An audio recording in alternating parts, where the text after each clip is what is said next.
My tears were about to drop, then I heard him finish the sentence. "I'm sorry, Miss Anastasia, but you are to resume today and not on Monday." Shocking me back to life. I was speechless and frozen for like a second. "Sir," I stuttered. "Will that be okay with you, the employer?" Mr. Charles said. "Yes, sir, thank you, sir. I promise I won't let you down," I said, feeling excited and overjoyed that it finally hit me. Esther was already in tears, though she didn't cry out, but she looked pained. All I could do was to console her with my eyes. Mr. Charles told the others to resume on Monday while Dave and Carol excused themselves and left while Esther and I remained. He gave Esther an envelope saying it's the company's duty to compensate her for her time, then he excused her. Then looked at me smiling, which I thought was kind of weird. There is an interview that was supposed to be held tomorrow, but it is now rescheduled for today, and it requires a new face. The person who we are going to interview is the Minister of Foreign Affairs. Mr. Charles said, smiling proudly. So we have selected you based on your performance and appearance. I hope you can do this. Mr. Charles said, expecting a positive answer. Yes, sir, I will do my best, I said, trying hard to hide my panic. We got ready and drove to the minister's office. Honestly, I didn't even know why I came along because I didn't do anything. I was introduced to many important people, and I was even given the opportunity to greet the minister and even take a picture with him.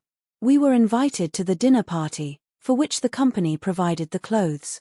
Mr. Charles kept me by his side all through the party, holding me like a newly won trophy. Then he insisted on dropping me off. I was so exhausted that I didn't even remember to call my mom and give her the good news. I slept off tiredly. I woke up the next morning, which was Saturday, and noticed that my roommate didn't come home. I told my mom everything, and she screamed in joy. I was happy for myself as well, cause finally my dream was already coming into reality. She congratulated me and prayed for me. She told me to take care of myself and also beware of evil and never forget to pray.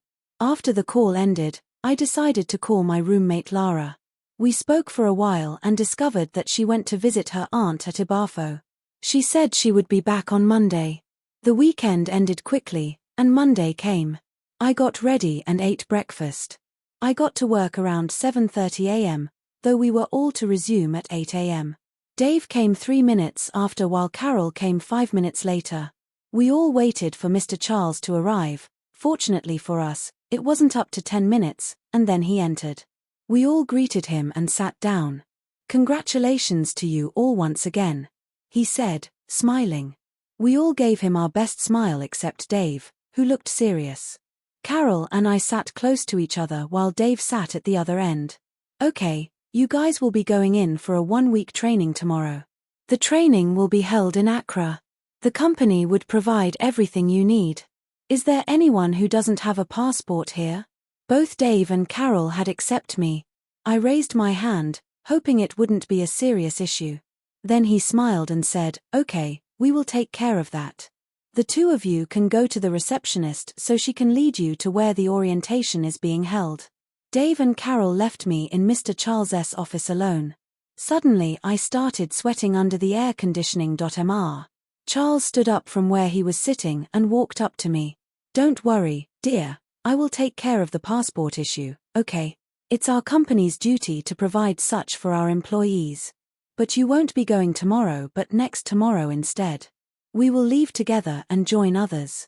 And I also have some important business in Accra, and I want you to accompany me there, he said, looking at me curiously, waiting for my reply. All I said was, thank you, sir. It will be an honor to learn a few things from you. I excused myself and joined the others for the orientation. Finally we got to Accra while Mr. Charles kept on giving me special treatment like I was always out with him for every occasion he was to attend. I even met a lot of important people and also got to join them for dinners. After the training we came back to Ibadan State, and we were told to write an article on the training experience. We all wrote excellently while Mr. Charles praised me throughout.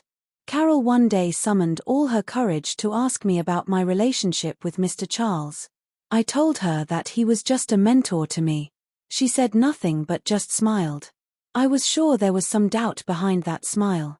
As days began to turn into months, I became well known, But with the help of Mr. Charles we do go to a lot of parties concerning the big bosses, and weirdly, Dave was always present.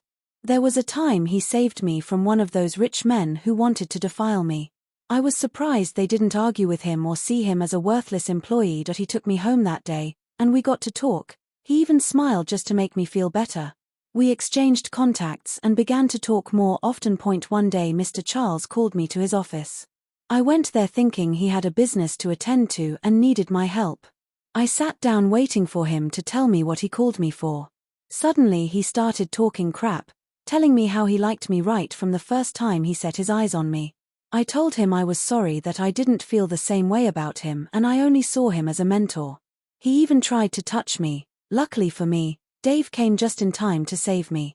A few days later I stopped seeing Mr. Charles and later found out he was transferred and also learnt that Dave was the owner of Tetris Media House. I was so shocked, though it was owned by his father, but he was the successor, and he wanted to earn the post on his own. A few years later, Dave proposed to me, and I said yes. The girl who everyone laughed at back then at school became the co-owner of a media house. Remember to always be hardworking. Every stage in your life will always have a happy ending. Thanks for watching. Please do well to subscribe, like, and also comment. See you in the next video.